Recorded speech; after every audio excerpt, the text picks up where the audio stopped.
This clip is brought to you by SaveWithConrad.com.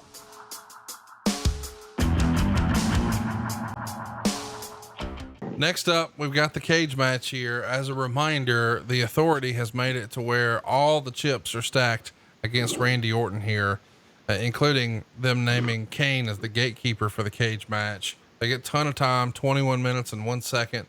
The RKO has also been banned, so we're trying to stack the chips as much as we can. Eventually, Jamie Noble and Joey Mercury come out, and they're going to be trying to do whatever they can to interfere in the match. And eventually it looks like Kane has had a change of heart. And instead of opening the door for those guys, he chokeslams them both. And it looks like, as the crowd is going wild and chanting yes, he's going to chokeslam Seth Rollins. But instead, as you know, he chokeslams Randy Orton. And then he turns around and does Rollins too, which I guess, to make sure it made no sense, he puts Rollins' arm over Orton, but Orton kicks out. And then Kane goes for the tombstone on Orton, but Kane manages to let Randy Orton escape, and an RKO on Kane happens. And then Rollins hits the RKO on Orton and crawls out of the cage. So 3.25 stars, but it feels a little overbooked for a cage match, to an old school fan. What'd you think? Well, I think the match, and I went back and watched this one because I'm fans of these guys as well, and I knew they would put together a good match other than just making the cage the sole story. Because as we know, under those rules where your babyface can escape, or the heel for that matter, over the top or through the door, and that being a finish, that's not satisfaction. You know, the idea is the cage is supposed to keep you in. And when you get away from that concept of okay, the heel is trapped, it's his payday, he is going to get shellacked. Once you take that theory away from it and you make it a chase to get over to the top and drop to the floor, you got a whole different story, and it just kills a cage forever.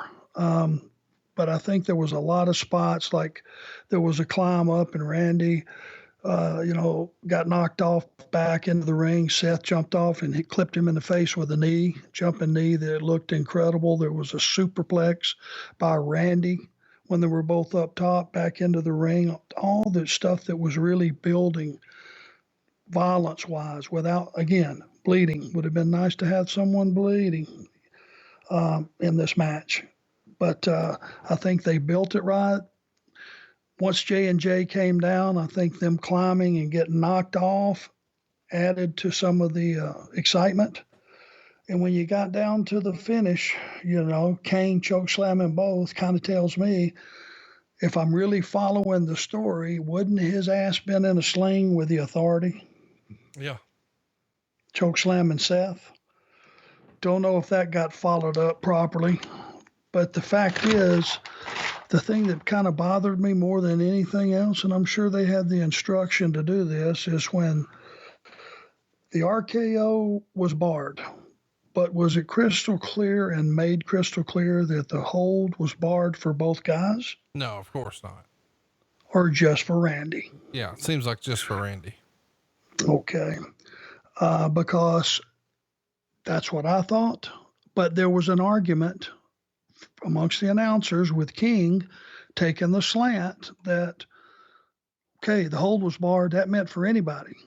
Nowhere did they say it was just Randy Orton. So what you had was this argument on the end that left it discombobulated, that if King's right, then okay, we just got screwed again. But anyway, the RKO was the finish, but it was Seth doing it to Orton. Right. Not a big fan of guys using each other's finish on each other.